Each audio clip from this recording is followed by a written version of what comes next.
Hello and welcome to Options Guy TV. My name is Brian Overby. I am the author of the Options Playbook, and I'm going to be your host for today's show. Today's Options Guy TV will be about 25 minutes long. We're going to start by looking at the mega cap tech stocks. The first one that's going to be announcing earnings this week is Alphabet, otherwise known as Google. And then we're going to have Microsoft, we're going to have Meta, Apple, Amazon. So we're going to do a few of these trades this week. We'll just be looking at some speculative earnings play on all of these underlying stocks. I'm also going to toss in a trade with the S&P 500 index. We're going to look at doing a long call spread. I'm anticipating that, well, if I look at the S&P 500 index, it's kind of forming a wedge pattern ever since the lows that we saw in August. And I do anticipate that we'll be drifting a little bit higher this week based off of some of the news that we'll hear from the mega cap tech stocks. We do got a very important jobs report that's going to be coming out this week that the Fed is going to have a very close eye on. And, we've gone back and forth about the Fed going to cut interest rates 4 or 5 times. Now they don't know if they're going to move at all after they made their 50 basis point rate cut. The bond market says that they're not. As far as the bond market is concerned, the Fed lowered interest rates and bonds went higher. And it's really hurting the Russell 2000 index. So you got the small cap lagging the S&P, the Dow, the NASDAQ. Okay, so we all know about the big event. We have the November. We have the election in November, and we've got a long position on in the VIX. So we're long a put spread, and we're anticipating that implied volatility is going to come off precipitously. Well, I don't know about that. That's maybe a strong word. Come down a little bit from the 19-20 range all the way down to about the 16 range after the election. So we do have that trade on. We're going to keep that trade on. We're going to watch that. And as I mentioned when we put the trade on in last week's Options Guy TV, it's a trade that you're just going to let ride. I'm not going to try to manage the position if I got to expiration and there was an opportunity, but we paid $1.57 for a 3-point wide spread, leaving us $1.43 of upside. And I really like it to be a 50-50 trade. Like I would like to pay $1.50 to make $1.50, but my risk is managed by doing the spread. And that's the way that I'm going to approach a VIX trade. And not always that way because the VIX is so volatile and things can change so quickly. But all we're kind of hoping for is that the market actually just drifts lower. The VIX is always a mean reverting index. It likes to be right around the 15 level. Back, in the COVID days, 20 was the new 15, if you will, in that the market just seemed to not be able to get below the 20 level as far as the VIX is concerned.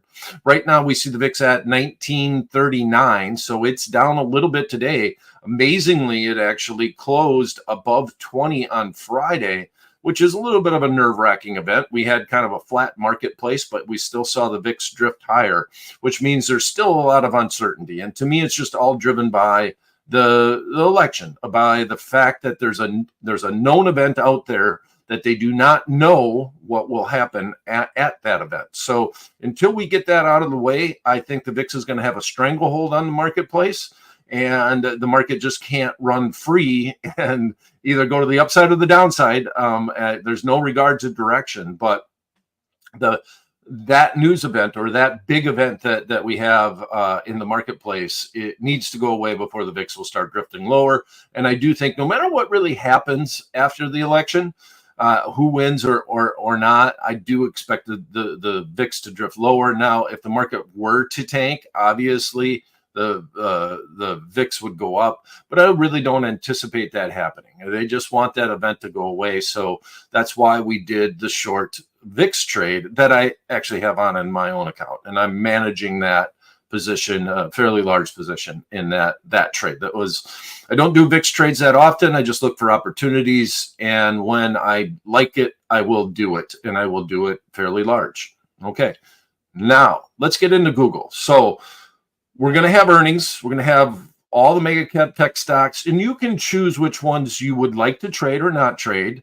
And here on Options Guy TV, we're just trying to take plays that are inside the options playbook and find times where they would apply. Now, I want to say this, that I do a lot of trades around earnings during Options Guy TV, because I'm literally looking for content and I know people want to do these trades. That's not a staple of my portfolio. It's not like an SPX trade that I'm going to show you that I might do on a weekly basis based off of my outlook on the marketplace.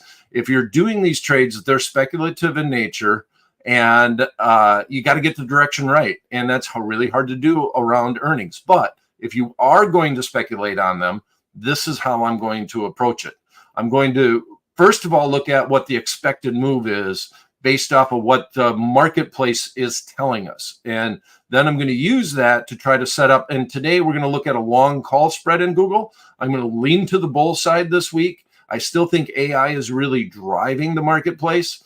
I'm more bullish on Google, even though there's a lot of nervousness about what AI is going to do to their search engine. And I think it's holding Google back a little bit. It's the lowest priced as far as a PE ratio, as for a price to earnings ratio.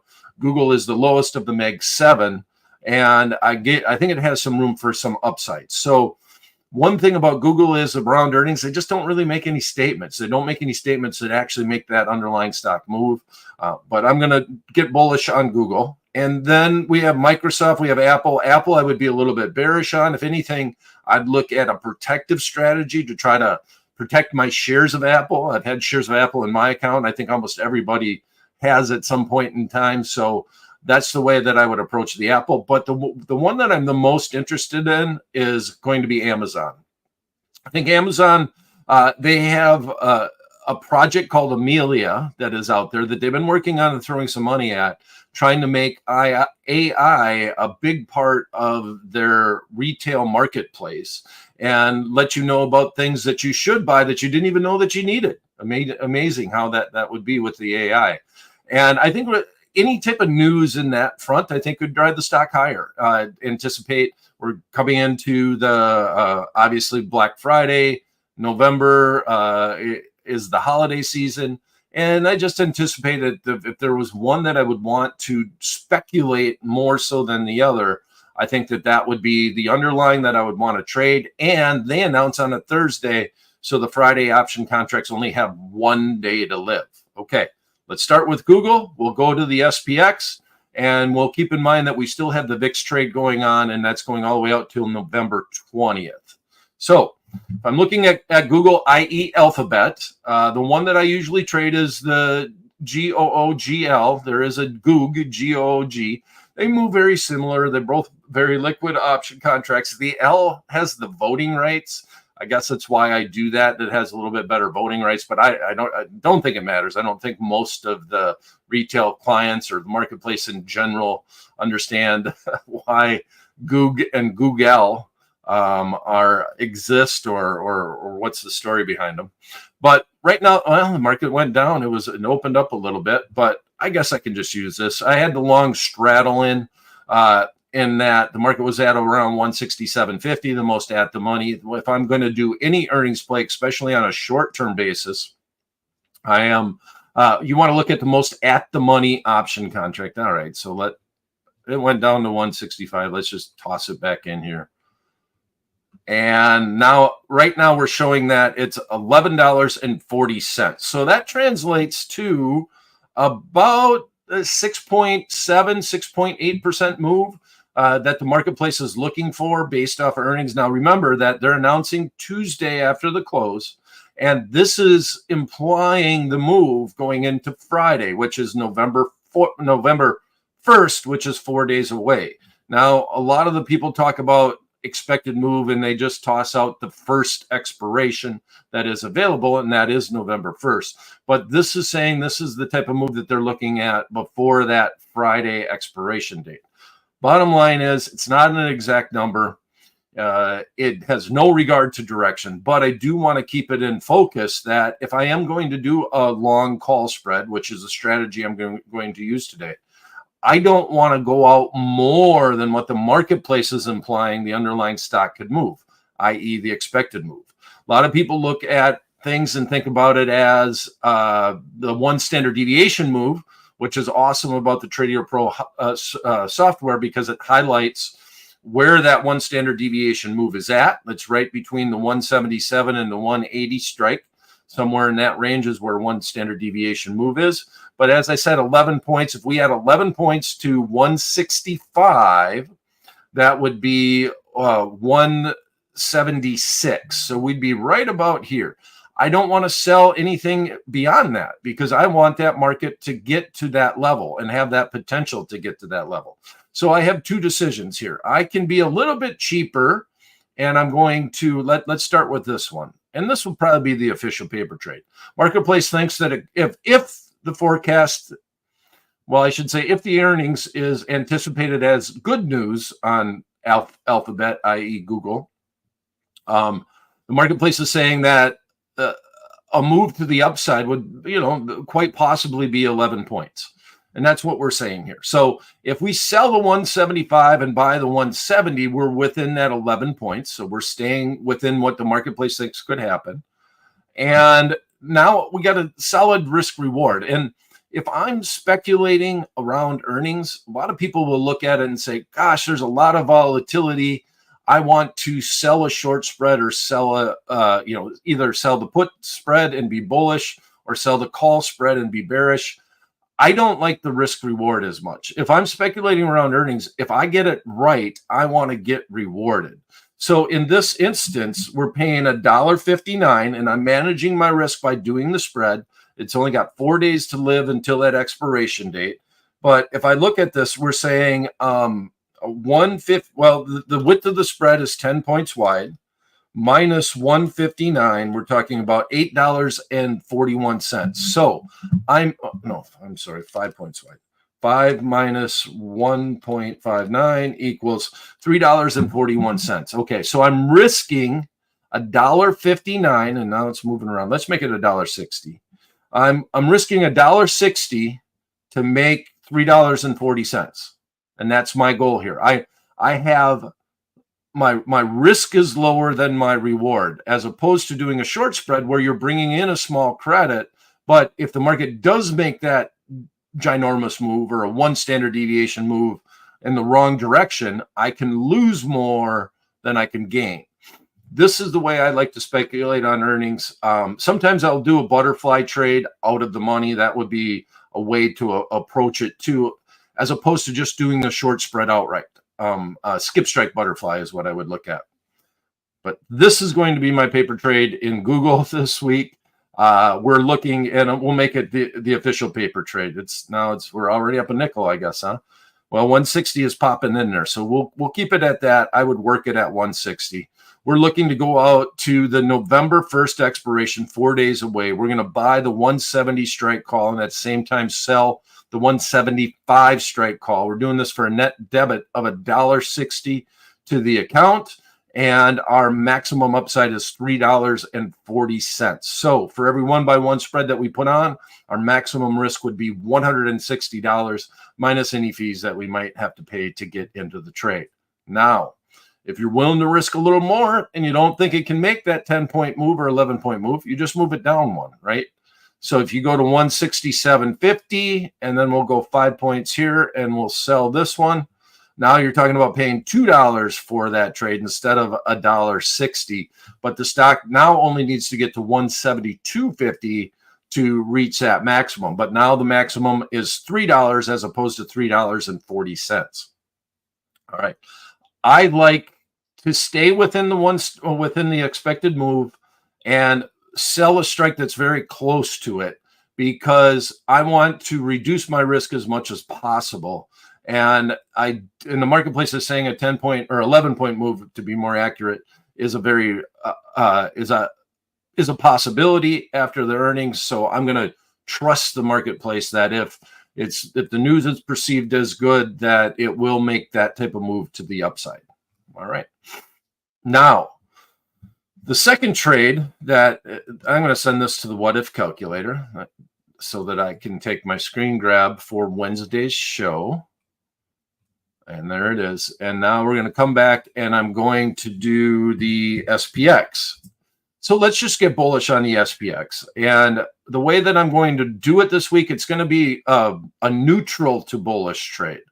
And I always like to adjust this trade if the market does go against me. I like to roll it into a butterfly. So to start with, we got the market right now up 28 points or 0.5% at 58.36.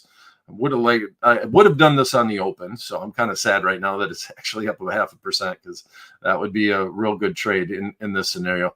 We're going to go out to that November 4th expiration. We're going to do the exact same expiration that we did in Alphabet, and we're going to go 20 points wide. So 58.35 is where the market is at right now, and look at all the juice that you're paying for this already. 45.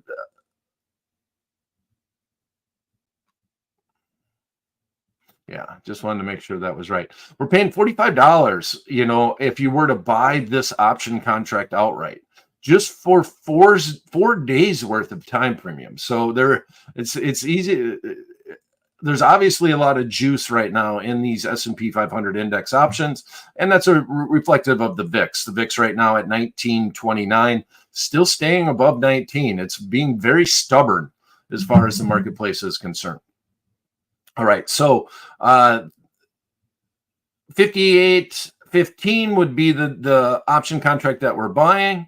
We're going to sell 44.60, the most at the money option contract right here, 58.35. So in this instance, if we focus on intrinsic value, we're buying $36 worth of intrinsic value. It's a $56 option contract. 56, we'll call it 56.80 to be more accurate. And then we're selling this at the money option contract, which is all-time premium, obviously, because it's an at the money option contract. Well, actually, there's a little bit of extrinsic or intrinsic value here, about 46 cents. But we're buying less time than we're selling, which means that if the marketplace stays where it's at in this trade, if it doesn't move at all, we'll be profitable on the trade. And how you can tell that is if you take the net debit that we were going to pay for this. So let's see, it's at 215, 220. I think we could fill this at 215. So we're going to keep it. Yeah, 210's popping in there. All right. So our maximum risk on this trade is going to be $12.15 or $1,215. Our break even is at 58.15 plus 12.15 or 58.27, right? 58.27.15 is our break even, and the market is at 58.35. Now, 58.27 is below, quite a bit below 58.35. So even though we're paying a debit for this spread, we are, even though we're paying a debit for this spread, we are still positive theta. We're positive time decay. In other words, if the market goes nowhere, we'll be profitable. It can even drift a little lower. It can go down about 8 points and we'll still be profitable on this trade. Now, if the market goes up, life is good. We can close it out. If we could sell this for $17, $18, we're going to get out of it. It's hard to get the rest of the juice out of a 20-point wide spread in the SPX. The last couple of points are kind of hard to extract from it. You got to get closer to the expiration date. So in the short term, our target would be to sell this for close to $17 or $18, right in that range. On the downside, if it does go down, we'll probably roll into a butterfly and have the chip in the chair scenario where we need the market to come on back into that position. We'll come back on Wednesday and see where the market is at, and we'll look if we're going to adjust the trade or attempt to close the trade based off of where the market is at. The biggest thing about the SPX is on Wednesday to Thursday, you get a big amount of time decay, but obviously from Thursday to Friday, then you have gigantic time decay.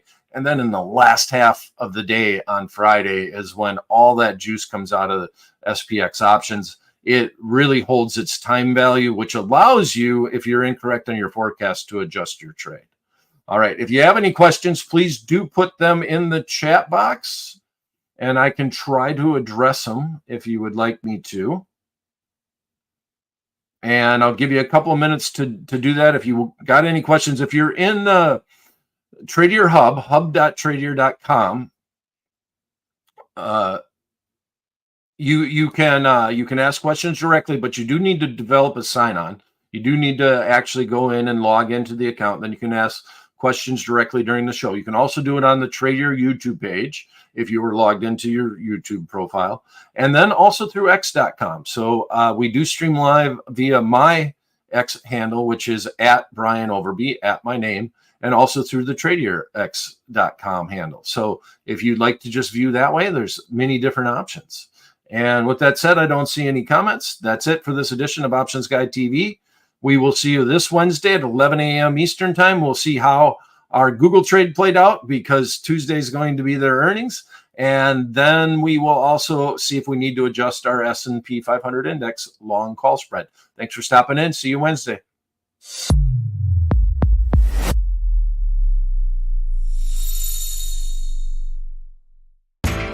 You know how the financial world goes. Here comes the buzzkill. Please make sure to take some time to read this boring disclaimer. We will owe you one.